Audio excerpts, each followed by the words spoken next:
Da li su Srbi starosedeoci Balkana?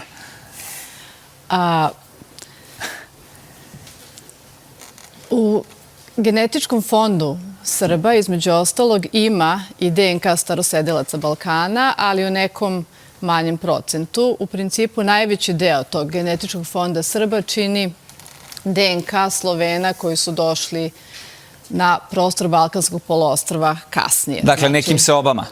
Seobama, tako je. Mislim, to su po istorijskim izvorima seobe koje su se desili u 6.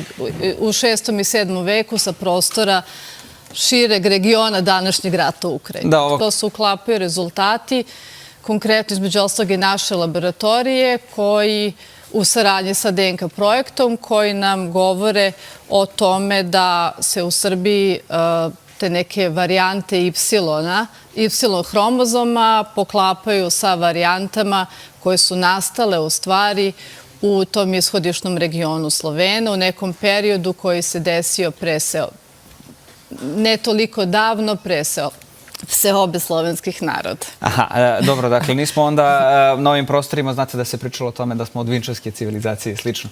Pa da, mislim, ali to ne samo genetika, nego kažem i ranija istorijska istraživanja, arheološke i tako dalje su pokazala da to u suštini ne može se priča o tome. Srbi predstavljaju otprilike pola, znači mešavinu i predslovenskog stanovništva Slovena i naravno ovih kasnijih, možda da kažemo, srednjovekovnih, ajde kažemo, pridošlica koji su nakon dolaska Slovena. Sad, hajde da vidimo šta su gledaoci rekli na pitanje da li su Srbi najstariji narod. Šta oni misle o tome? Da vidimo njihovo mišljenje. Verovatno nije istina. Verovatno da nije istina. Jeste vinčanska kultura kao jedna od najstarijih, ali ne bi mogao da tvrdim tako nešto. Slažem se. Pratim, mislim, povremeno na internetu te neke emisije ili ove na podcastove, kako već. I, mislim, slažem se sa tim. Pa ja mislim da jeste, verujem tim ljudima koji pišu da je to tako.